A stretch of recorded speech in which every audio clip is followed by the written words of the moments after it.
नमस्कार दोस्तों, मेरा नाम गंगेश मिश्रा। अभी तक आपने मेरी जो पुरानी वाली क्लास देखी थी वहाँ पर हड़प्पा तक मैंने कंप्लीट कर दिया था। हड़प्पा के आगे से मैं स्टार्ट करूँगा आज मोहनजोदड़ो के बारे में थोड़ी बहुत चर्चा होगी। वैसे मेरा 1-2 लेक्चर लेट हो गया बीमारी की वजह से, उसके लिए माफ़ी चाहता हूँ।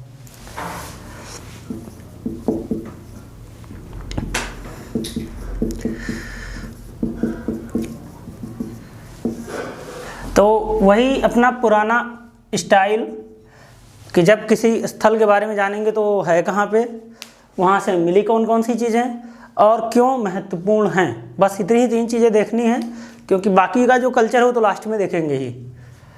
तो पहले तो स्थान देख लेते हैं इसका स्थान है पाकिस्तान का सिंध प्रांत, लरकाना ज़िला। अब जैसे अपने भारत देश में ढेर सारे प्रांत हैं, उत्तर प्रदेश है, पंजाब है, एमपी है, राजस्थान, ऐसे ही पाकिस्तान में भी अपने अलग अलग प्रांत हैं। जैसे कि आपका ये सिंध प्रांत, बलूचिस्तान प्रांत, पंजाब प्रांत, इस तरीके से अलग अलग प्रांत। तो इन प्रांतों में जो स्थल मिले हैं उसको ऐसे ही हम लोग शिफ्ट कर लेते हैं। और ये जो लरकाना ज़िला है ये कहाँ पे है? सिंध प्रांत में। सिंध प्रांत मतलब पाकिस्तान, ठीक है। दूसरा देखा जाता है कि नदी कौन सी है, तो नदी कौन सी है? सिंधु नदी। सिंधु नदी के दाएं तट पर।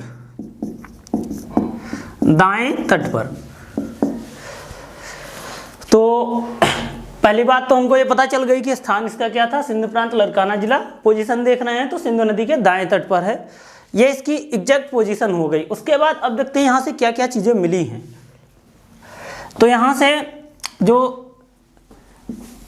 अवस्थिति है इसकी 2 भागों में इसको भी बांटा गया है, एक पश्चिमी टीला और एक पूर्वी टीला। पश्चिमी टीला जो अभी तक नॉर्मल चीज़ें चल रही थी दुर्गीकृत है, और जो पूर्वी टीला है वो गैर दुर्गीकृत है, या कह सकते हैं सामान्य लोगों के लिए है। इस पश्चिमी टीले से स्नानागार मिला है, स्नानागार, अन्नागार और भी अन्य चीज़ें हैं। लेकिन ये 2 ऐसी चीज़ें हैं जिस पे स्पेशली फोकस किया जाता है, क्योंकि एग्जाम में यहाँ से सवाल खूब आते हैं। स्नानागार के बारे में पहले हम देख लेते हैं। ये बड़ा ही आश्चर्यजनक उस समय का स्थापत्य था, काफ़ी गहरा है, लंबाई चौड़ाई इसकी भी काफ़ी है। अपने आप में एक उस समय का बेहतरीन नमूना था जहाँ पे कोई सामूहिक कार्य हुआ करता था। इसमें कुछ खास चीज़ें हैं, जैसे उत्तर से दक्षिण की तरफ उतरने के लिए इसमें सीढ़ियाँ बनी हुई हैं, ठीक है। साथ ही साथ इसकी जो अंदर की मॉर्फोलॉजी बनाई गई है वो ईंटों से जुड़ाई करके उस पर प्लास्टर भी किया गया है, जिप्सम वगैरह से उसको जोड़ दिया गया है जिससे एकदम स्थिर हो जाए। साथ ही साथ इसके तीन तरफ से बरामदा है, और इस बरामदे के फिर पीछे से अगर देखा जाए तो क्या मिल रहा है? पुरोहित आवास मिल रहा है। ये 3 तरफ से क्या है? बरामदा है, इसको घेरे हुए है। इसके फिर 3 तरफ से क्या मिल रहा है? पुरोहित आवास मिल रहा है। साथ ही एक बगल में छोटा सा कमरा है जहाँ पे एक बड़ा सा क्या है? कुआं है। उस कुएं से पानी यहाँ पे पहुँचाने का प्रबंध है। और साथ ही साथ जब इस पानी का यूज कर लिया जाता रहा होगा उस समय, तो इसको निकालने के लिए यहाँ पे एक छोटा सा छेद भी है। मतलब सैनिटेशन की फुल व्यवस्था कर ली गई है। यहाँ पे किसी भी प्रकार से दूषित पानी इसके अंदर इकट्ठा नहीं हो सकता। अब पूछा जाता है कि उस समय इसकी उपयोगिता क्या रही होगी। तो उपयोगिता के बारे में, जैसा कि पीछे की तरफ आप देख रहे हैं पुरोहित आवास भी है, इसके बारे में ये गेस किया जाता है कि ये उस समय का, जैसे आज के ज़माने में कुंभ वगैरह का स्नान होता है, उस समय का कोई शाही स्नान वगैरह या कोई कर्मकांडीय स्नान वगैरह या कुछ ऐसे कृत्य जो धार्मिक रूप से महत्व रखते हों उस ज़माने में किए जाते थे। तो इस तरीके से ये 2 काम कर रहा है। एक तो अपने स्थापत्य के रूप में तो है ही है, साथ ही साथ इसने क्या किया? धार्मिक पहलू पर भी प्रकाश डाला है, ठीक है, कि वो लोग इन चीज़ों में विश्वास करते थे।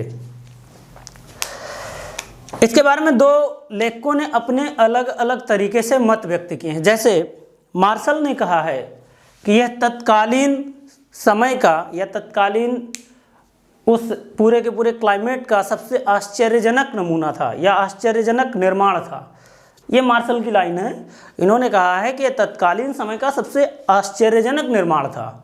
ये लाइन हूबहू पूछ ली गई है, सेम ऐसे ही पूछ ली गई है और साथ में उसमें विकल्प दे दिए गए हैं किसने कहा था, जिसमें मार्शल को आपको चुनना रहेगा।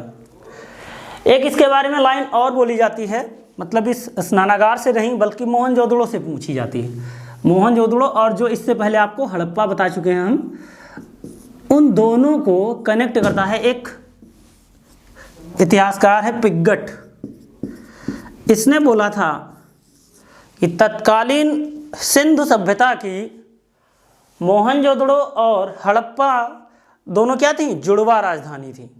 उसने कहा है इस विशाल साम्राज्य की मोहनजोदड़ो और हड़प्पा क्या है, जुड़वा राजधानी है।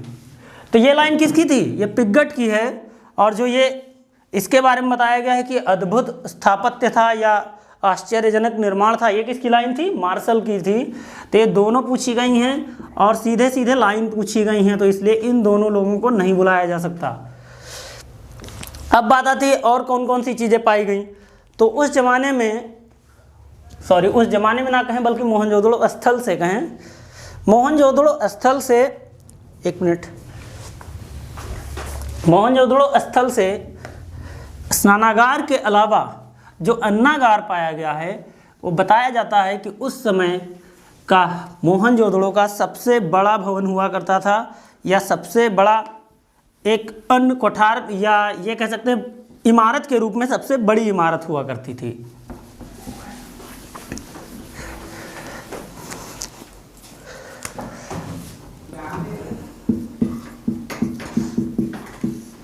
अन्नागार, इसको अन्न कोठार भी बोलते हैं।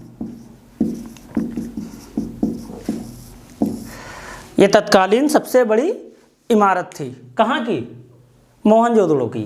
ठीक है, अब इससे कई प्रकार के सवाल आते हैं, इसका यूज किस रूप में किया जाता रहा होगा। तो इसका उपयोग कर संग्रह के लिए किया जाता रहा होगा। अब कर संग्रह की बात होगी जब, तो इसमें अपने आप कुछ चीज़ें अध्याय में जुड़ जाती हैं। जैसे कर संग्रह को रखा कहाँ गया, ये तो आप देख रहे हैं अन्नागार में, ठीक है। लेकिन कर वसूली कौन कर रहा, उसके लिए एक बेहतर व्यवस्था होगी, खास करके प्रशासनिक व्यवस्था। अगर प्रशासनिक व्यवस्था है, कर उगाही का प्रावधान है, तो जाहिर सी बात है उसके ऊपर नियंत्रण करने वाला कोई एक राजा जैसी संरचना भी होनी चाहिए। हालांकि यहाँ पे ये नहीं अभी तक कंफर्म किया गया है कि यहाँ पे जो व्यवस्था चल रही थी वो किनके हाथों में थी। इसमें बहुत सारे विद्वानों का आपस में मतभेद है। कुछ लोगों ने बताया है कि नहीं, ब्राह्मणों का वर्चस्व था, उन लोगों ने मतलब पुरोहितों का शासन चलता था। कुछ लोगों ने बताया नहीं, वणिक व्यक्तियों का यानी कि वणिक वर्ग का या व्यापारी वर्ग का इसके ऊपर शासन चलता था। कुछ लोगों ने बताया नहीं, राजा जैसी कोई व्यवस्था थी उस समय और एक कोई ऐसा राजा वगैरह रहा होगा जो इसके ऊपर पूरी तरीके से कंट्रोल करता रहा होगा। ये सारी बातें तो अलग हैं, लेकिन यहाँ पे एक काम की चीज़ तो ये साफ साफ दिखाई दे रही है कि इतनी बड़ी व्यवस्था, इतनी बड़ी कम्युनिटी और सारा का सारा प्रोसीजर एकदम वेल अप टू डेट चल रहा है। हर चीज़ लाइन से है, हर चीज़ अपने अपने सामंजस्य में, सब कुछ एक तरीके से चल रही है। तो कहीं ना कोई ऐसी व्यवस्था जरूर रही होगी जो इसको कंट्रोल कर रही थी। देखते हैं और क्या चीज़ें मिली यहाँ पे।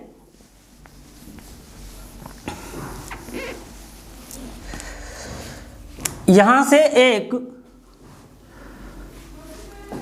कमर से ऊपर का हिस्सा, मतलब कह सकते हैं दाढ़ी वाला या पुजारी जैसी संरचना वाला एक सिर मिला है। सिर ना कहें, धड़ कह दें, आधा हिस्सा है, धड़ मिला है, जिसे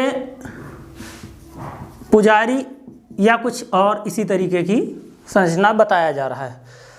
अब उसकी संरचना में कई चीज़ें एक साथ देखी गई हैं। जैसे इस आकृति में, अब चूंकि ये सेलखड़ी की थी, सेलखड़ी, कई जगह पे इसको इंग्लिश में स्टेटाइट बोल देते हैं, पत्थर, स्टेटाइट पत्थर, जो भी हो सब एक ही चीज़ें हैं, सेलखड़ी की इंग्लिश है।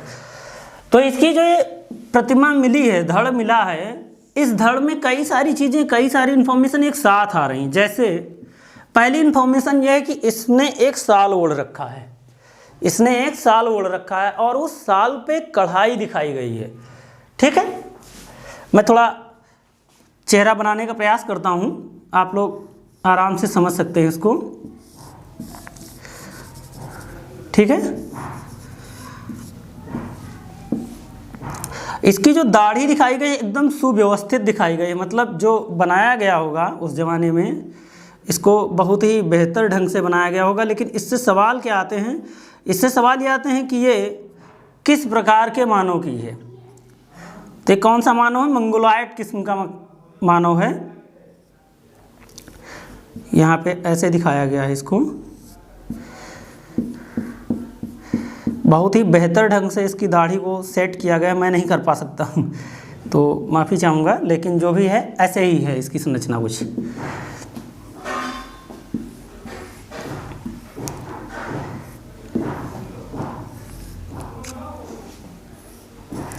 बाकी नीचे का हिस्सा इसका टूटा हुआ है।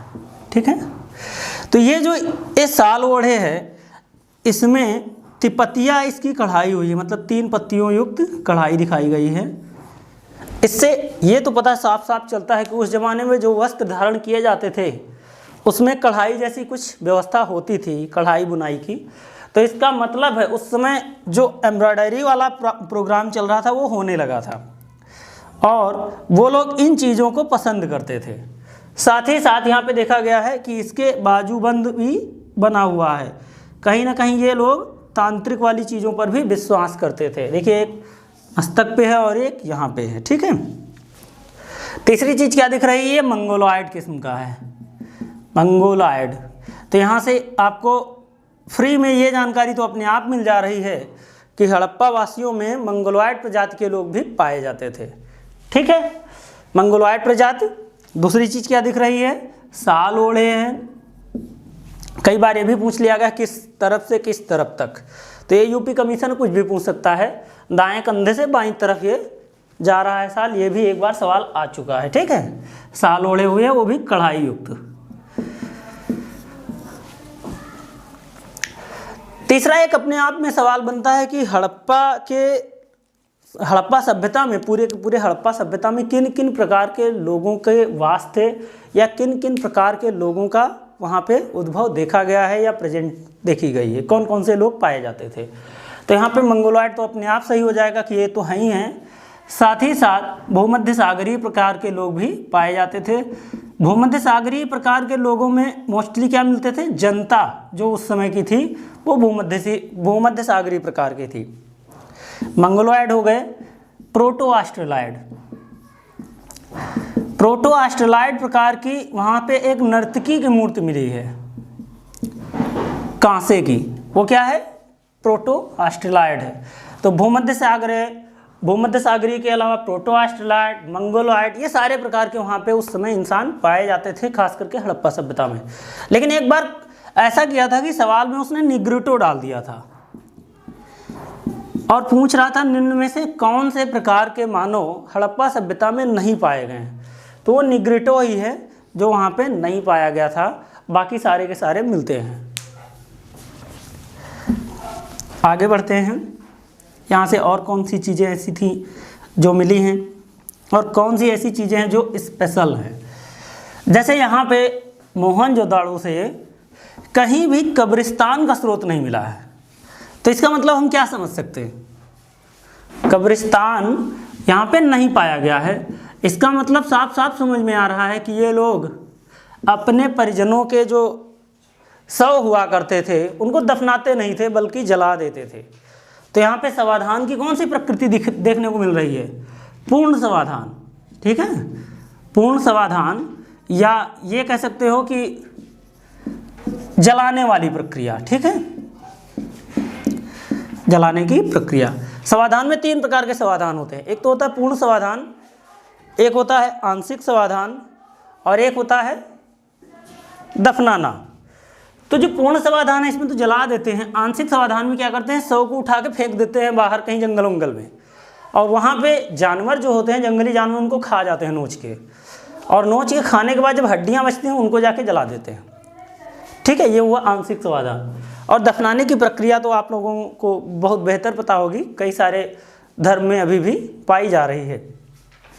एक कलश समाधान भी होता है। कलश समाधान में क्या करते हैं कि जलाने के बाद जो हड्डियां बचती हैं उनको किसी मृदभांड में या किसी बर्तन में रख के फिर उठा के उसको दफना दिया जाता है। तो एक कलश समाधान की ही प्रकृति आपको देखने को मिलेगी इसमें। खास करके जो जोरवे वाला हिस्सा है, मतलब आपका दैमाबाद क्षेत्र, वहाँ पे ये चीज़ें देखने को मिलती हैं महाराष्ट्र में।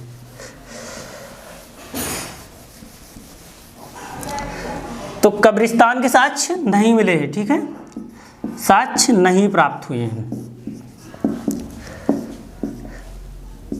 लेकिन साथ ही साथ कई जगहों से इधर उधर फैले हुए नरकंकाल मिले हैं, इधर उधर फैले हुए नरकंकाल पाए गए हैं। इसका मतलब क्या होता है?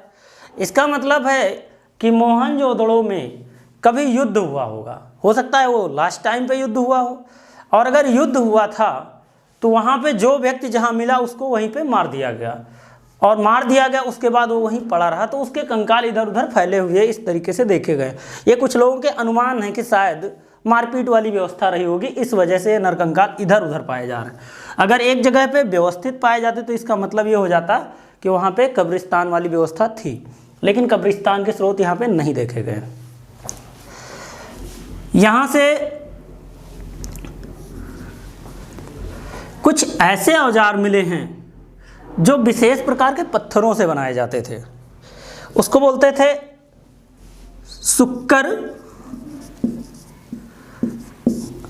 रोहरी सुक्कर बोलते थे उसको, रोहरी सुक्कर बोलते थे। ये पत्थर जो है ये अपने आप में पत्थर है, रोहरी सुक्कर, इसके यहाँ पे औजार बनाए जाते थे। और ये औजार पूरे के पूरे हड़प्पा सभ्यता में जितने भी स्थल हैं हर जगह से प्राप्त हुए हैं। लेकिन ये हथियार बनाए जा रहे हैं जिस पत्थर से, वो पत्थर कहाँ मिल रहा है? मोहनजोदड़ो से मिल रहा है। तो मोहनजोदड़ो से रोहरी सुक्कर नाम का पत्थर पाया जाता था, जिस पत्थर से जो औजार या हथियार बनाए जाते थे वो पूरे के पूरे हड़प्पा सभ्यता में देखे गए। बाकी कई सारी ऐसी चीज़ें थी जो वणिक वर्गों के काम की थीं, जैसे कि बैल या बैल का कोई संरचना बैल की, ये सारी चीज़ें तो आपको कॉमन हर जगह लगभग मिल जाएंगी। इसको कुछ ऐसा नहीं जो याद करने योग्य है। हाँ, एक सवाल ये रहता है कि मोहनजोदड़ो का उत्खनन किसने करवाया? ये मुझे पहले ही बता देना चाहिए था, थोड़ा मिस हो गया। और रखालदास बनर्जी हैं, रखालदास बनर्जी, इन्होंने सन 1922 में इसका उत्खनन शुरू करवाया था, रखालदास बनर्जी ने, ठीक है। तो इस तरीके से मोहनजोदड़ो की कहानी जो है वो पूरी की पूरी आपको दिखाई देती है। इसमें कई सारे ऐसे तथ्य थे जो एग्जाम की दृष्टि से काफ़ी महत्वपूर्ण हैं, वो यहाँ पे आपको देखने को मिलते हैं। लेकिन कुछ चीज़ें ऐसी रहती हैं जो हमेशा मतलब देखने में लगेगा कि यार सामान्य चीज़ें हैं, लेकिन मिली हैं। जैसे यहाँ पे एक मोहर मिली है, उस मोहर पे कुछ लोग बताते हैं पशुपति है ये, मतलब 3 सींग हैं, ऐसा कुछ, ऐसा मुकुट पहने हुए बैठा है, मतलब एक बैठी हुई संरचना में है ऐसे, ठीक है। इसको लेकर बड़े अपवाद हैं, और विवाद ऐसा था कि कुछ लोग ऐसा बोलते हैं कि ये है, कुछ लोग बताते हैं कि नहीं ये नहीं दूसरा है। तो इसमें बहुत सारे विद्वानों ने अपने अपने तरीके से मत दिए, ठीक है। कुछ लोगों ने बताया कि नहीं ये महिला है, और महिला में ये भी बता दिया है कि ये क्या है, अरण्यानी देवी हैं, मतलब अरण्य का मतलब क्या होता है? जंगल। तो ये जंगल की देवी हैं अरण्यानी, जो बैठी हुई हैं। एक महोदय हैं, उन्होंने कहा नहीं ये ओझा हैं, ये ओझा हैं, और अपने चारों तरफ विभिन्न प्रकार के जानवरों को इन्होंने बस में कर रखा है, ठीक है। तो इसमें इधर हाथी है, यहाँ पे चीता है, यहाँ हिरण है, यहाँ पे बैल है, यहाँ पे भैंसा है। तो इस तरीके से 4-5 जानवर हैं जो इसके चारों तरफ देखे गए हैं। वो एक मोहर पे हैं, सील पे हैं, याद रखिए, ये कोई अलग से संरचना नहीं मिली है, ये सील है, मोहर है, उस पे पाए गए। तो जो ओझा बता रहे हैं उनका नाम है सुल्लीवान। डायरेक्ट पूछ लिया गया है कि सुल्लीवान के नज़रों में क्या थे, ओझा थे, महिला थे या कुछ और, ठीक है। जो अरण्यानी बताया है, महिला जिसने बताया है, वो भी एक अपने आप में महिला ही है, ठीक है, महिला इतिहासकार है।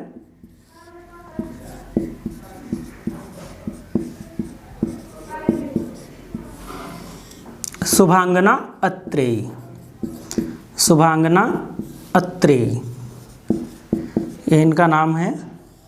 इन्होंने कहा है कि ये जो बना हुआ है ये कुछ और नहीं है, एक महिला है, जंगल की देवी है अरण्यानी, जिसने अपने बस में कर रखा है इन जानवरों को। तो इस तरीके से कुछ चीज़ें ऐसी हैं जो धार्मिक महत्व रखती हैं, और ये समझ में आता है कि इस समय का जो जीवन चल रहा था, रहन सहन चल रहा था, उसमें धार्मिक पहलू भी अपना रुझान रखता था। बाकी वणिक वर्ग वाला या व्यापार वाला जो सिस्टम था वो तो अपने चरम पे था।